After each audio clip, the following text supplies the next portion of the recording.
Estamos en el aula 01 del CAO Neiva con los estudiantes de Democracia y Política para realizar un video, como es exigencia de esta materia. Ese es el primer debate que se lleva a cabo como requisito para los estudiantes de la materia. Vamos a hablar sobre la violencia en la segunda mitad del siglo XX, aquellas cosas que fueron buenas, aquellas cosas que fueron malas, que impulsaron y que demoraron los procesos democráticos en la segunda mitad del siglo XX. Nuestros estudiantes son el padre de Wilson Bolaños Parra, del programa de Filosofía, María Paula Gaviria, del programa de Licenciatura en Inglés, la hermana Jenny Carolina Mantilla Vera, del programa de Filosofía y Educación Religiosa, Paula Carolina Ruiz, de Licenciatura en Inglés, y Alexander Ramírez Rodero, del programa de Licenciatura en Filosofía y Pensamiento Político. Yo soy Carlos Gabriel Vargas, el profesor regional de la materia. Ahora bien, vamos a empezar a hablar qué fue lo que originó, qué originó la violencia, qué originaron los procesos democráticos, cómo fue el proceso que se dio en la segunda mitad del siglo XX, qué tenemos que decir nosotros, y no sé si debemos hablar qué sucedió a partir de la muerte de Gaitán. ¿Cómo era el panorama político que se estaba dando, ¿no?, cuando la muerte de Gaitán? Lo primero que todo, quiero agradecer inmensamente esta oportunidad que nos da el CAU para nosotros interactuar en este debate tan especial que nos dirige nuestro tutor, Carlos, profesor. Pero quisiera como tocar unos 4 tópicos especiales como para esquematizar un poquito, estructurar un poquito acerca de este debate. Fueron 4 periodos especiales que se dieron hasta nuestra época, de los cuales nos habla la guía y recurso que nos da la profesora. El primer periodo arranca de 1958 a 1982, llamado Transición de la Violencia Bipartidista a la Subversiva, que fue un conflicto armado. La segunda parte, el segundo periodo, arranca de 1982 hacia 1996, ya donde se distingue por la proyección política, expansión territorial, crecimiento de las guerrillas, surgimiento de las autodefensas o paramilitares, la crisis o colapso del Estado, la irrupción y propagación del narcotráfico, que le ha dejado mucho y sigue dejando mucho rezago y sigue dando mucho que decir, y el declive de la Guerra Fría. El tercer periodo, que abarca de 1996 hasta el año 2005, marcado por un umbral de recrudecimiento de conflicto armado, una lucha del narcotráfico y su implicación en la lucha contra el terrorismo. Y el cuarto periodo, que arranca del año 2005 al 2012, pero pues igual podemos hablar hasta el 2018 en nuestra época, marcada por un reacomodo del conflicto armado, ofensiva militar del Estado. Ahí se habla acerca de un fracaso de la negociación política con grupos paramilitares. También podríamos hablar de la negociación del conflicto armado con lo que actualmente es el grupo político de la FARC y los disidentes de la FARC, que igual también estaría como en el punto del cañón. Entonces, bajo esta estructura de los 4 periodos, pues queríamos como comenzar a hablar un poquito acerca del primer periodo, que fue la época de este gran hombre llamado Gaitán, gran político, gendarme de la política. Yo quiero tocar un tema que surgió a partir de la muerte de Jorge Luis de Gaitán. Se dice que ahí fue cuando la violencia alcanzó su máximo punto, porque todos a él lo veían como el alcalde modelo, ¿sí?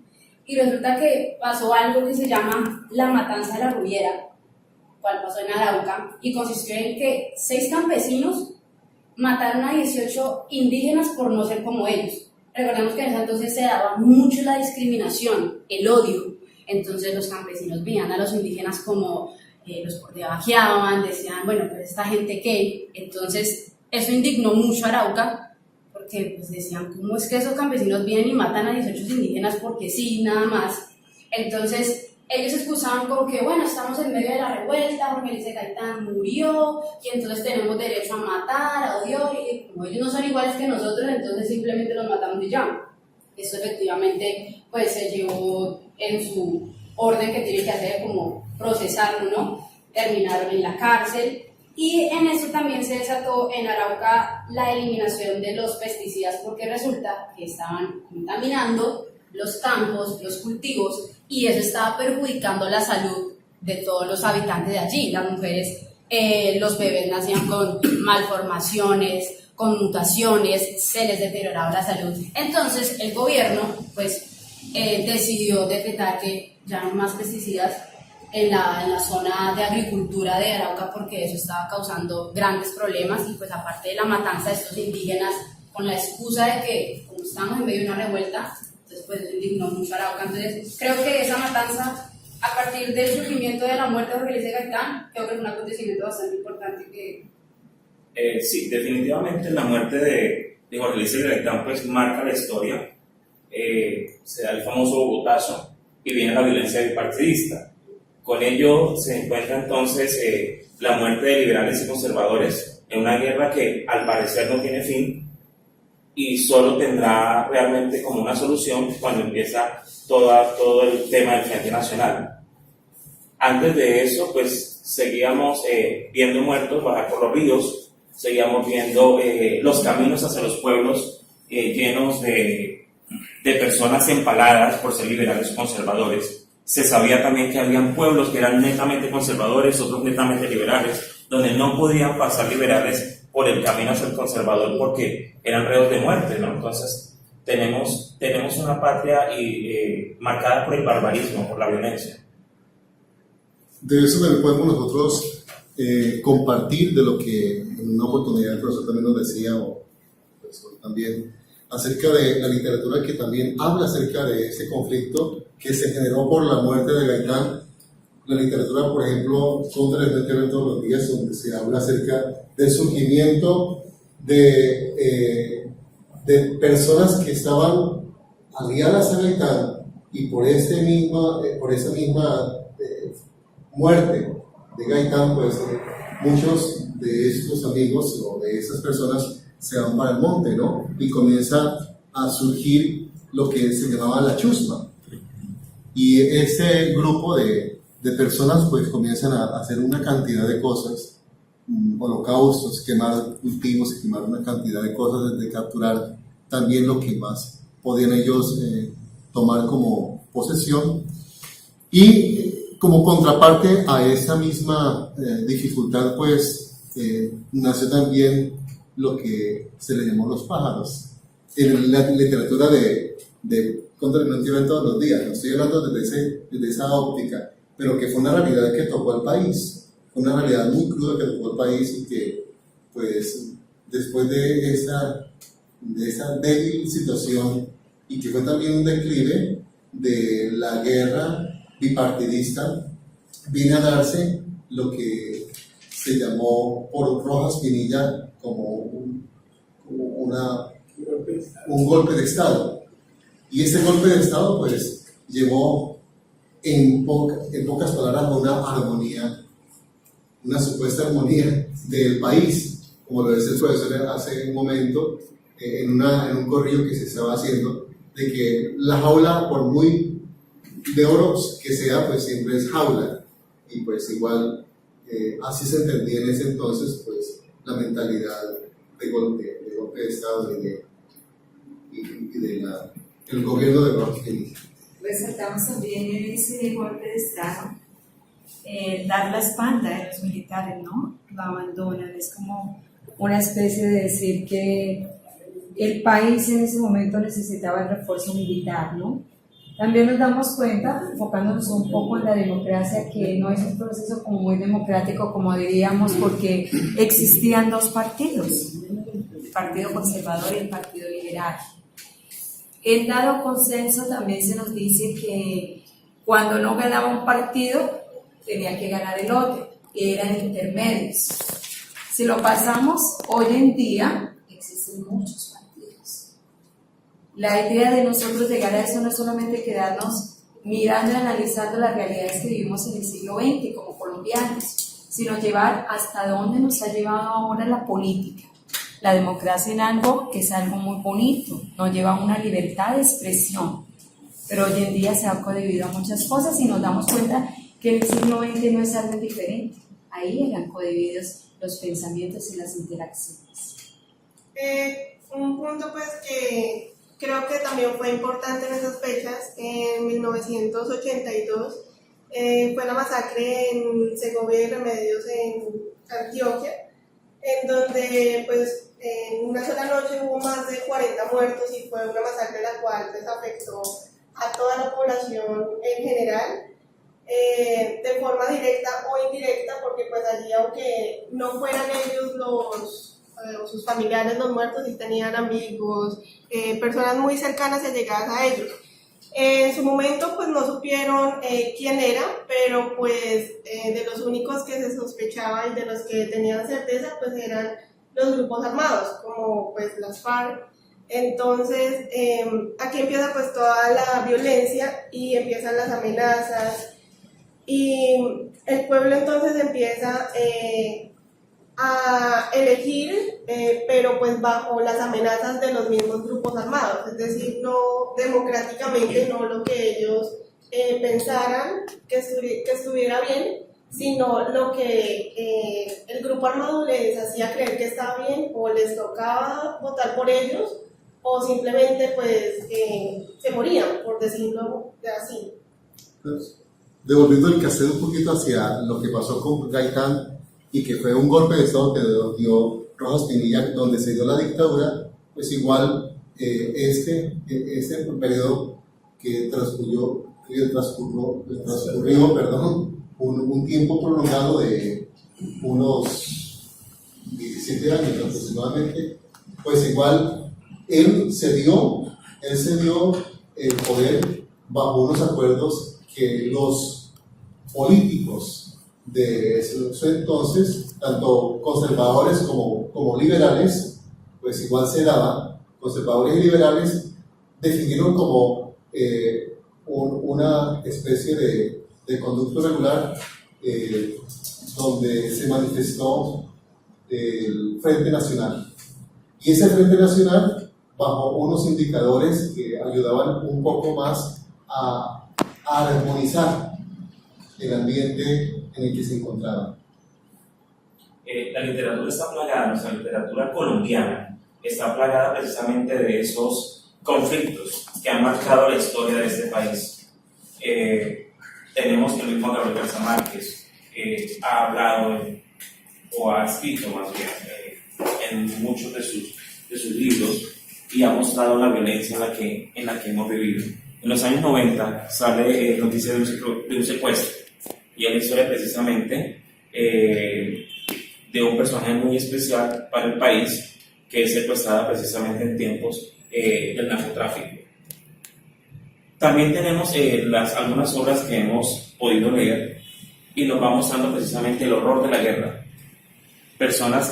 Familias que podían hacer unas honras fúnebres a su familiar porque encontraban una parte de su cuerpo. El nacimiento del paramilitarismo en el Urabá, todo lo que hicieron, todo el conflicto que ha habido con las bananeras. Urabá antioqueño siempre ha sido el tronco de Quíñez del país, siempre ha estado en conflicto, ha estado marcado siempre por la guerra y por la sangre. Los muertos no se cuentan así, precisamente nos queda clara la visión, y es que las víctimas no solo son los muertos, las víctimas son todas las familias. Los muertos no solo son los cuerpos inertes, los muertos también son aquellas familias que quedan sin vida porque perdieron a ese ser querido, a ese ser que trabajaba, a ese esposo, hermano, hijo, padre. Esto marca mucho y muestra la historia de un país que ha vivido los horrores de la guerra por más de 50 años. Yo quiero tocar un tema que la hermana y Paola, que yo creo que se compaginan, y es que para mí la política realmente no ha cambiado nada, inclusive desde antes de Jorge Eliezer Gaitán hasta ahora, porque como dijo el escritor, yo lo tengo, Castro Caicedo, que también escribió Colombia Marca, dijo: la violencia en Colombia siempre ha existido y existirá hasta el fin de sus días. Entonces, él tocaba mucho el tema de la violencia. Él que decía, tocó mucho el tema de la posesión de tierras de los campesinos.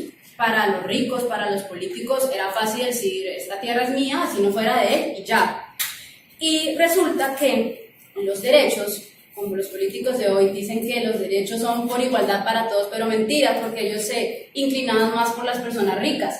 Entonces, ¿qué pasaba? Esas personas ricas, como tenían el respaldo de los políticos en aquel entonces ellos se peleaban mucho en lo que eran las tierras cafeteras, porque como sabemos hoy en día, y eso no es un secreto para nadie, Colombia es el mejor y más grande país productor de café, exportador, ¿sí? Entonces ellos se peleaban mucho esas tierras porque decían: esto es una gran fuente de dinero para mí, y se la quitaban a los campesinos. ¿Y qué pasaba con los campesinos? Ellos no pueden decir nada porque esos grupos armados tenían eso que se le llama lista negra, donde si ellos se rebelaban o decían: es que tal político me robó la tierra, los anotaban, al otro día amanecían muertos y aquí no ha pasado nada. Entonces, para mí, la verdad, la violencia y la política no ha cambiado en nada ahora. Que uno se entera de ciertas cosas, sí, pero todavía pasan muchas cosas con los campesinos y con estas personas que realmente el gobierno no quiere que uno se entere. Entonces, para mí, sigue siendo la misma cosa desde antes de Jorge Eliezer Gaitán.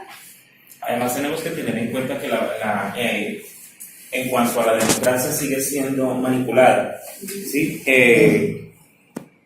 Algunos años atrás, algunas décadas atrás, se manipulaba a la gente con base en el terror. Hoy en día se manipula a la gente con base en los medios de comunicación.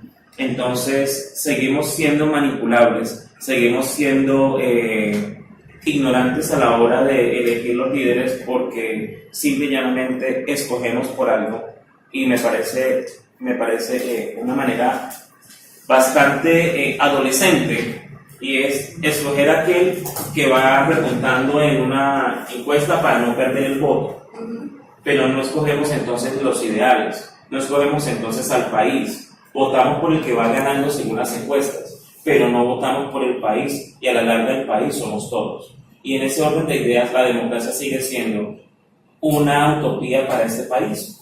Es mi manera de verlo. Y también podríamos decir que la guerra en sí es algo que se interpone a la democracia.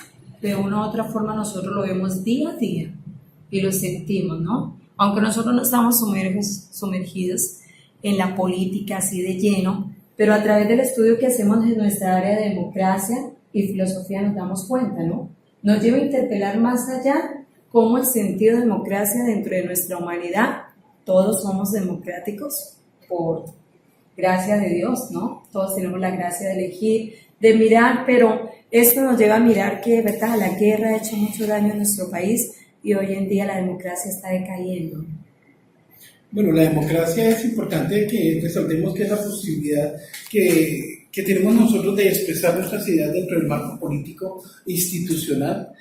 Para eso tengamos en cuenta de que uno de los derechos fundamentales es el derecho al sufragio, que es un derecho universal, es un derecho que nos asiste a todos y que como tal debe ser ejercido por las personas para poder ser seres políticos. Todos, como nos dice la hermana, somos seres políticos. De cualquiera de nuestras actuaciones son actuaciones políticas porque nosotros somos seres sociales. No obstante, cuando hablábamos de la violencia, todos somos seres violentos, todos tenemos dentro de nuestro, desde el punto de la ética en el discurso de la ética del posconflicto nos dicen a nosotros, somos seres violentos, la violencia está dentro de nosotros, pero la violencia es una violencia necesaria porque es la violencia que nos ofrece a nosotros oportunidades.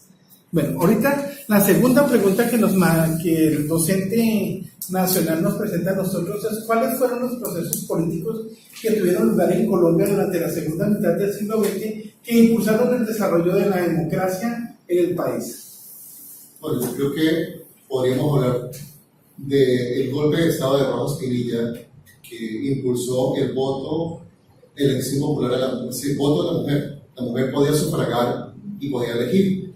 ¿Sí? Fue la primera vez que La primera vez que la mujer... De alguna manera la reconocemos como ciudadana, ¿no? Porque pues tiene su cédula y puede votar, y eso es un gran avance.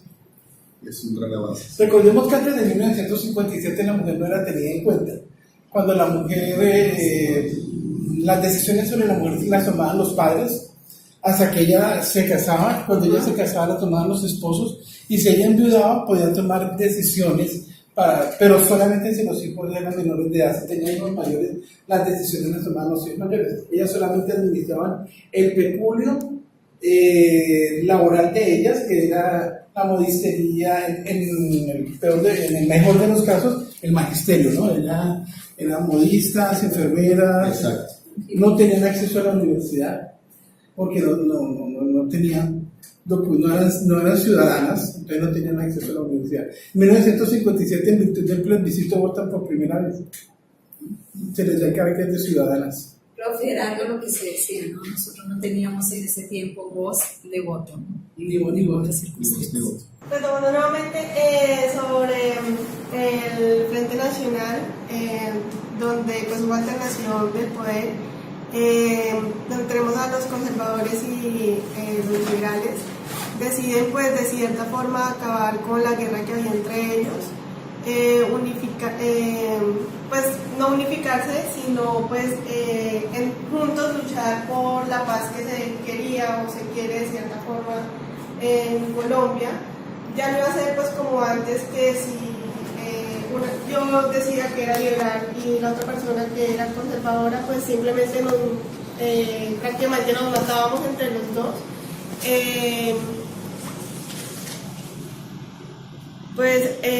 Desde allí ayuda pues también de cierta forma Se generan nuevos procesos democráticos. Exacto. O sea, es importante tener en cuenta de que después de la violencia desenfrenada con la muerte de Gaitán, viene la dictadura hace que haya una tranquilidad en los campos nuevamente por la influencia del ejército en la dictadura, pero no hay paz. Cuando se decide por el Frente Nacional, los dirigentes liberales y conservadores deciden hacer la paz, y hacer la alternación del poder, ¿no? Pero solamente es bipartidismo, solamente se puede ejercer la democracia si se es conservador o si se es liberal.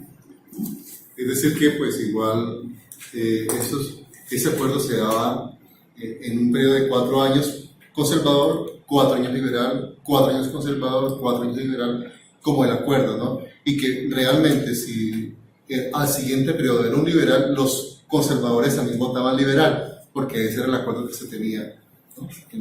Y a nivel democrático, pues realmente esto no era una democracia propiamente dicha, porque no había la libertad de poder escoger a tu líder o a tu dirigente, ¿verdad? Entonces lo que había era un acuerdo de alternación de poder. Realmente no era una democracia.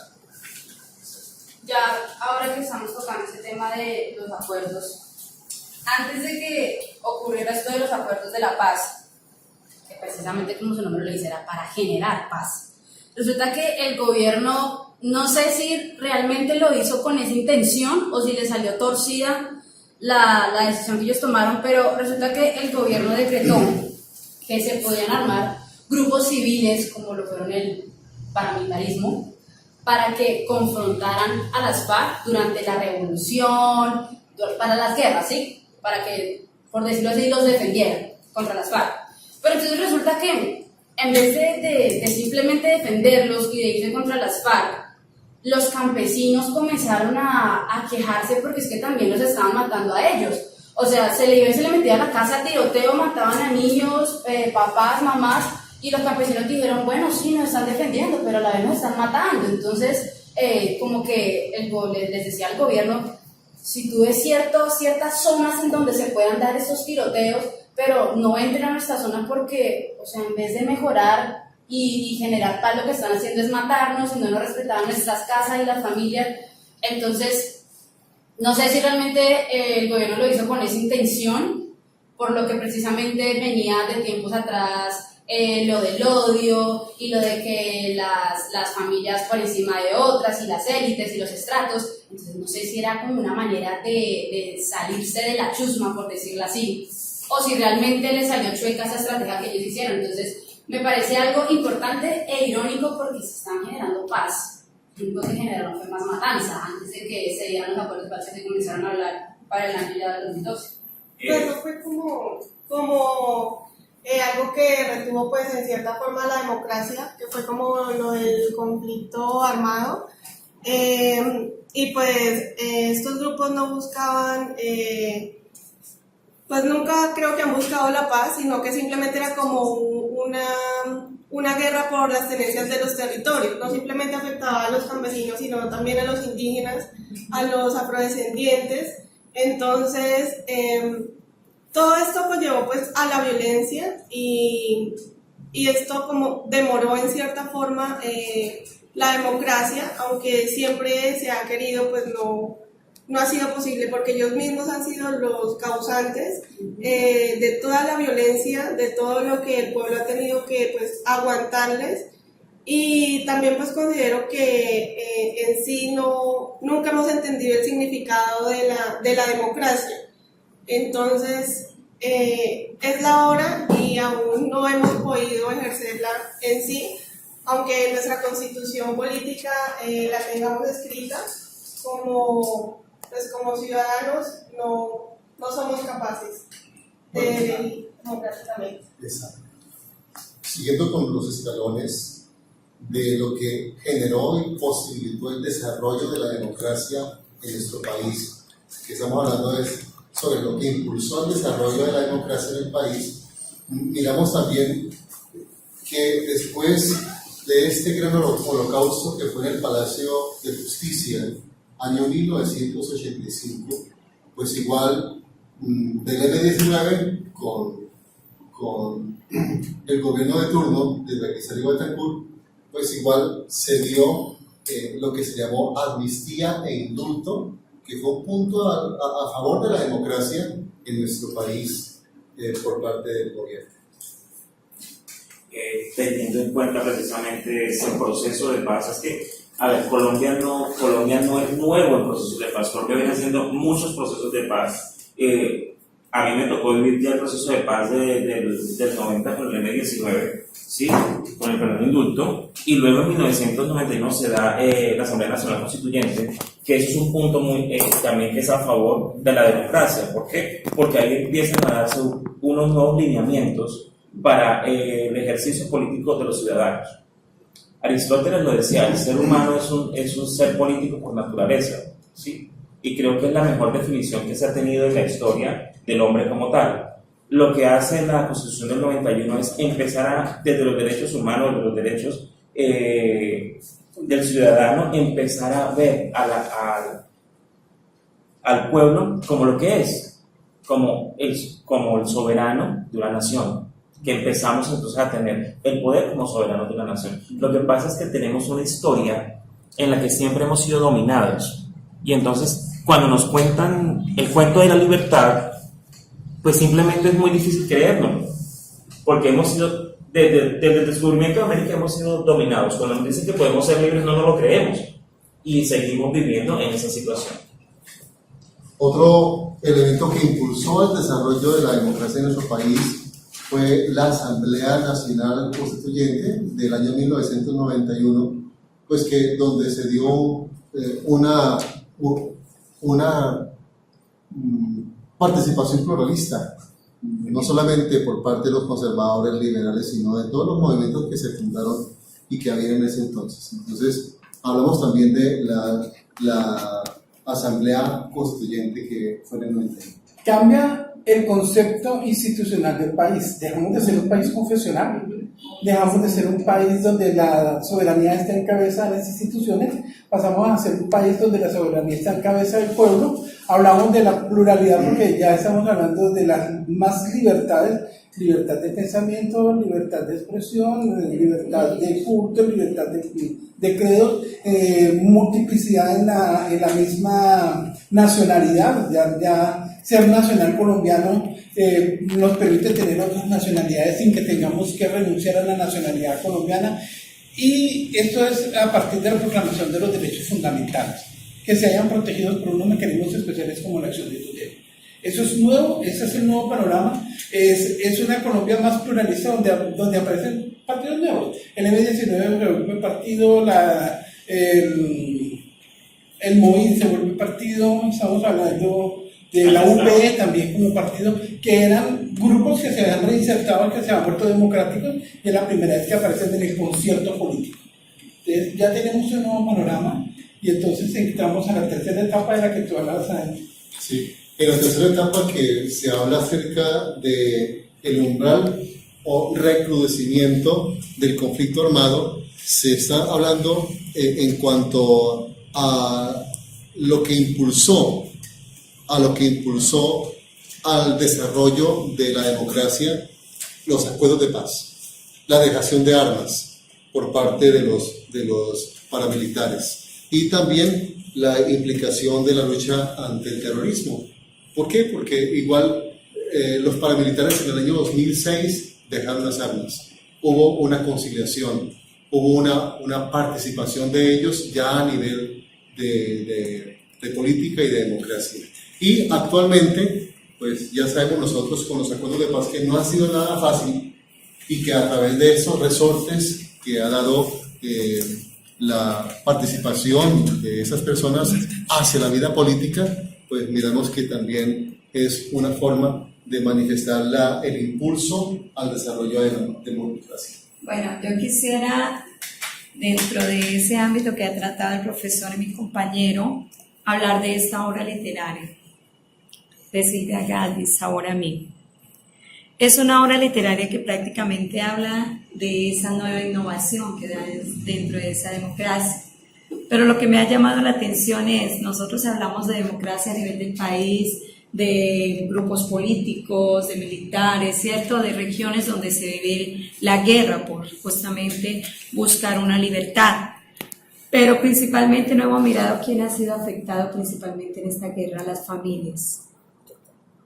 Y Silvia Galvis cuenta aquí en su libro la realidad de su familia porque su papá es un político conservador. ¿Quiénes vivían las influencias de la política? Ellos mismos. Cuando no ganaba el partido, él llegaba a desquitarse con su familia, a golpear a su esposa, a ser indiferente con sus hijos, con sus hijas. Entonces es algo que nos lleva a notar que, gracias a Dios, la política y para hoy en día las personas que se dedican a este ejercicio han llevado a que sus familias también se subyuguen a ese campo político de una manera inadecuada.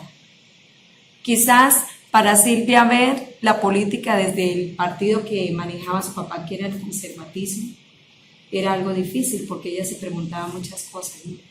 Por eso quiso escribir esta obra literaria, para demostrar que fuera de una política existe un Dios que humaniza, que como decía el profesor, nos lleva a vivir una democracia en la libertad y en la humanidad, buscando ¿qué? Lo que estábamos hablando, procesos de paz que no solamente se den externamente, sino que vengan en el interior de la persona, donde la persona pueda buscar lo que le hace sentir. Es, por ejemplo, no solamente en la política, bueno, pues casi todo va a ser la política, pero pues en El olvido que seremos de Héctor Abad Faciolince, él allí expone, nos cuenta su vida desde muy pequeño, la admiración y la adoración que él tiene por su padre, quien era un médico. Él siempre se destacó por defender los derechos humanos. Yo creo que si pues vemos la historia, todas las personas que quieren hacer que las cosas vayan bien y poder ejercer lo que realmente debe motivar al país como a seguir adelante, terminan muertos. Finalmente, pues Héctor Abad Faciolince, él vivía en Medellín, siempre pues fue como trabajador social, le gustaban mucho las obras sociales y finalmente pues esta con el Bogotazo, porque pues dice que estaban reunidos con los docentes y llegaron y le dispararon y pues ahí quedó. Defendiendo los derechos humanos, pues muere el padre de Héctor Abad Pacio-Lince y desde allí pues destruye totalmente su familia. Luego pues mueren 2 hermanas y pues él siente como si no pudiera seguir adelante. Entonces no es solamente una persona, sino una familia en general. Bueno, igual también podemos hablar de lo que la compañera manifestaba, de lo que obstaculizó el desarrollo de la democracia, que ya Paula lo compartía en este libro, y en los libros también la hermana lo manifestaba con sabor a mí, y este libro llamado Colombia Amarga, de Germán Castro Caicedo, escrito hacia el año 1976, cuyo objetivo, informe periodístico a modo de crónicas, era manifestar la cruda realidad que Colombia estaba viviendo en su entorno. Y bajo unas narrativas muy especiales y muy crudas, habla acerca de lo que pasa en Colombia. Esos 5 capítulos, que trata este libro de Germán Castro Caicedo, de lo que ya hablaba Paula, pues igual yo quiero resaltar algo muy especial de uno de los capítulos que habla acerca del hombre rana. Y dije, pero ¿cómo así que el hombre rana? Y me puse a leer El hombre rana hacia la página 103, 106, habla acerca de el pueblo del hombre rana, que gente que vive en la ciénaga del Magdalena, 8.000 personas, 8.000 pesqueros que viven en la ciénaga del Magdalena sin poder posibilitar el estudio, y que esas personas pues solamente viven de la pesca, y que viven en casas, los que pueden vivir en casas de madera lo hacen, y que cada habitación tiene un hoyo que es un baño, y que los peces están pendientes a qué horas la persona hace sus deposiciones para alimentarse, y que de ese mismo pez ellos se alimentan. Podemos nosotros mirar o dimensionar lo que pasa en ese ambiente, ¿no? Y sobre todo que para poder estudiar era difícil, porque el gobierno nunca contestó una iniciativa por parte del comité o de las personas que se reunían. Claro que comunidades que viven palafitos no solamente en la Ciénaga Grande de Santa Marta, están en la Ciénaga de la Virgen, están en el Chocó. Todavía tenemos una Colombia muy desigual, con muy pocas oportunidades, sobre todo para la zona de la costa pacífica, que es algo que nos tiene que hacer a nosotros reflexionar sobre el papel de nosotros como seres políticos frente a la democracia. Bueno, creo que... ¿Tú vas a hablar? No. Creo que hemos hecho una buena labor, hemos hecho un buen conversatorio, ha habido algo de discusión, ¿no? Pero pues hemos logrado entender, ¿no?, cuáles han sido los procesos políticos, los procesos de violencia y reconciliación del pueblo colombiano que han generado progresos democráticos. Muchas gracias, muy amables. Gracias, profesor. Y también cabe darle gracias a nuestro CAMS, al coordinador, a la parte administrativa que nos han colaborado. La gracia del Señor por nos seguir acompañando. Nos sentimos muy bien en este espacio, nos dimos cuenta que nosotros podemos llegar bien lejos gracias a las herramientas que nos dan aquí en la universidad. Más adelante seremos grandes debatadores con lo que viene, y decir que nos queda un compromiso grande, ¿no? Nosotros educamos jóvenes y niños para la sociedad y para el futuro de Colombia. Qué importante que nosotros a través de este espacio podamos crear personas muy críticas, que miren la democracia como algo muy esencial, podamos recuperar la importancia que la misma tiene. Un pueblo que no se educa tiende a deformarse. El hombre, infortunadamente, sobre todo en nuestro ambiente colombiano, sufre sin memoria. A veces padecemos sin memoria.